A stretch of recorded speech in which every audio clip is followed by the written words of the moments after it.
बच्चों सुप्रभात। मैं डॉक्टर सुमन गुप्ता, सह आचार्य समाजशास्त्र, राजकीय महाविद्यालय नावा नागौर। बच्चों, आज हम नया चैप्टर शुरू कर रहे हैं। चैप्टर का नाम है जाति, अंग्रेजी में बोलते हैं इसको कास्ट। बच्चों, सभी समाज, चाहे वो ग्रामीण समाज हो या नगरीय समाज हो, सभी समाजों में सामाजिक स्तरीकरण की व्यवस्था पाई जाती है, जिसमें व्यक्तियों के पद और कार्यों का निर्धारण होता है। भारतीय गांवों में हम देखें तो जाति व्यवस्था सामाजिक स्तरीकरण का मुख्य आधार है, जिसमें प्रत्येक व्यक्ति की सामाजिक स्थिति उसके जन्म के साथ ही निर्धारित होती है। इस व्यवस्था को बंध स्तरीकरण भी कहा जाता है। बंध स्तरीकरण के रूप में ये सामाजिक संरचना ग्रामीण समाज का मुख्य आधार है। बच्चों, सामाजिक, आर्थिक, राजनीतिक और सांस्कृतिक जीवन को अनेक प्रकार से ये बंध स्तरीकरण की प्रक्रिया प्रभावित करती रही है। यह एक ऐसी श्रेणी का नाम है जिसमें जन्म के आधार पर एक व्यक्ति को दूसरे व्यक्ति की तुलना में उच्च अथवा निम्न माना जाता है। भारत में अनेक ऐसी जातियां हैं जिनकी जीवन शैली भिन्न भिन्न प्रकार की है। ये सब जीवन शैली और ये सब जानने से पहले बच्चों, हम जानेंगे जाति का अर्थ और परिभाषा। जाति का अर्थ और परिभाषा की जहाँ तक बात आती है, हम कहेंगे कि इसमें विभिन्न विद्वानों ने, विभिन्न समाजशास्त्रियों ने जाति को परिभाषित करने का प्रयास किया है। जाति का अगर शाब्दिक अर्थ हम निकालें तो जाति अंग्रेजी का शब्द कास्ट का हिंदी रूपांतरण है। ये कास्ट शब्द जो है पुर्तगाली भाषा का है और इसका अर्थ है विभेद या मत। संस्कृत की जन धातु से जाति शब्द की उत्पत्ति हुई है, जिसका अर्थ है जन्म या उत्पत्ति। बच्चों, कुल मिलाकर हम कहेंगे कि जन्म के अनुसार अस्तित्व का रूप ही जाति है, जिसमें ब्राह्मण, क्षत्रिय, वैश्य, शूद्र और अस्पृश्य वर्ण के स्तर पर अनेक जातियां प्राथमिक रूप में हिंदू में देखी जाती है। जाति शब्द की उत्पत्ति पर सबसे पहले जो जिक्र किया गया वो है ग्रेशिया डी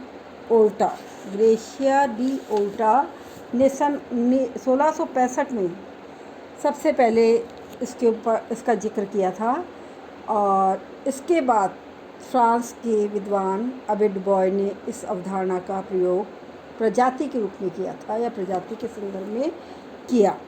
बच्चों, जाति जन्म पर या वंशानुक्रमण पर आधारित होती है और इस बात को स्पष्ट करते हुए जाति की विशेषता या इस विशिष्ट विशेषता जो है वो यही है कि जाति क्या है, जन्म पर आधारित है।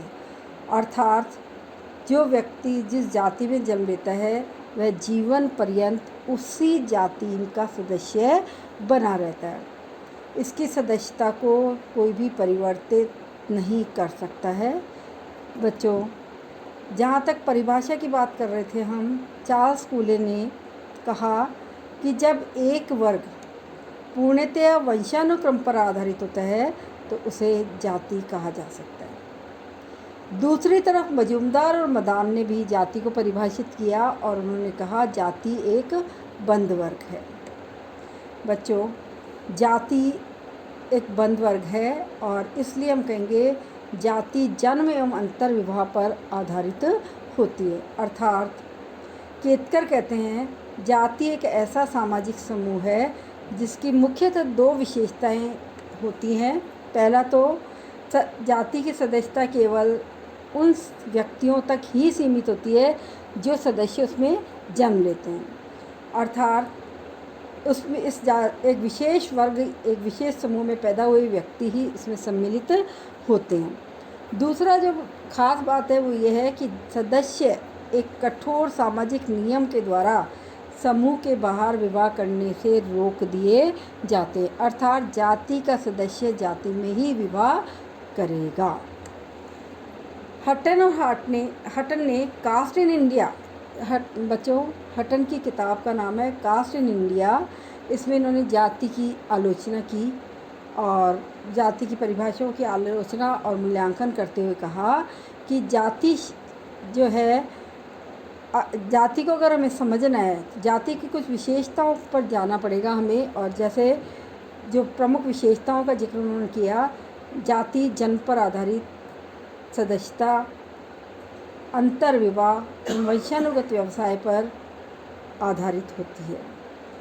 इन विशेषताओं के अतिरिक्त कुछ और विशेषताओं का जिक्र घुरिये ने किया है और उन्होंने कहा जाति एन.के. दत्त ने origin and growth of caste India, ये इन्होंने भी जाति की विशेषताएं या जाति के लक्षणों का जिक्र किया है। और कुल मिलाकर हम पहले देखते हैं एन.के. दत्त के द्वारा जो जाति के लक्षण बताए हैं वो। तो सबसे पहले एन.के. दत्त ने अपनी पुस्तक origin and growth of caste में कास्ट इंडिया, इसमें कहा एक जाति के सदस्य अपनी जाति के बाहर विवाह नहीं कर सकते, पहला लक्षण। दूसरा कहा एक जाति के सदस्यों पर अन्य जाति के सदस्यों के साथ खाने पीने के संबंध पे कुछ प्रतिबंध होते हैं। तीसरा, अधिकतर जातियों के व्यवसाय निश्चित होते हैं। चौथा, सभी जातियों में ऊंच नीच का एक संस्करण होता है जिसमें ब्राह्मणों की स्थिति सर्वोपरि सर्वमान्य रूप से शिखर पर होती है। पांचवा, उनका व्यक्ति की जाति का निश्चय जन्म के आधार पर होता है। यदि कोई व्यक्ति उसके नियमों का उल्लंघन करके जाति से निकाल भी दिया जाता है तब भी वो दूसरी जाति की सदस्यता प्राप्त नहीं कर सकता। नेक्स्ट है, संपूर्ण जाति व्यवस्था ब्राह्मणों की प्रतिष्ठा पर आधारित है। इसके बाद हम बच्चों जी.एस. घुरिये ने जाति, वर्ग और व्यवसाय में कुछ जो लक्षण बताए, उन्होंने भी 6 लक्षणों का जिक्र किया है। पहला उन्होंने कहा समाज का खंडात्मक विभाजन है जाति। दूसरा उन्होंने कहा संस्तरण पाया जाता है। तीसरा, खान पान एवं सामाजिक सहवास पर प्रतिबंध, अर्थात किसके साथ उठेगा बैठेगा, किसके हाथ का खाएगा, किसके हाथ का नहीं खाएगा, ये सारा जाति डिसाइड करती है। नेक्स्ट है विभिन्न जातियों की नागरिक तथा धार्मिक निर्वियोग्यताएँ और विशेषाधिकार।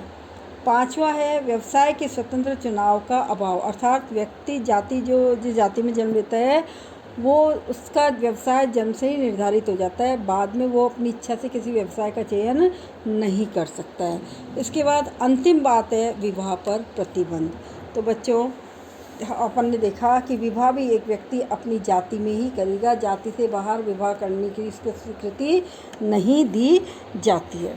तो इस तरह से ये बात अपन ने की आज, और अपन ने देखा कि जाति जो है एक संस्तरण की व्यवस्था है जो भारतीय समाजों में, विशेष रूप से ग्रामीण समाजों में, यद्यपि नगरीय समाज भी इस व्यवस्था से अछूते नहीं है, लेकिन आज के संदर्भ में अगर हम देखते हैं तो नगरीय समाजों में जातीय प्रतिबंध ढीले पड़े हैं, लेकिन आज भी जाति की सदस्यता जन्मजाति होती है, जाति को बदला नहीं जा सकता है।